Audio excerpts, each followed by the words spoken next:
Assalamualaikum. Selamat datang kembali di channel YouTube Diary Mamahnya Amel. Teman-teman, kali ini saya ingin memasak tahu. Saya tambahkan dengan sedikit udang. Nah, ini bumbunya akan diiris-iris saja. Untuk lebih enak akan saya tambahkan dengan saus tiram.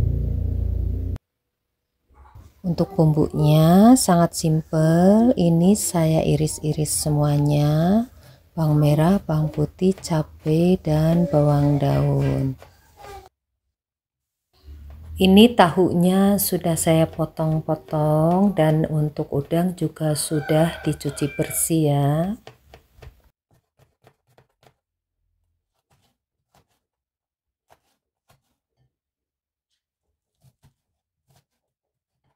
Nah, teman-teman, ini bumbunya sudah siap.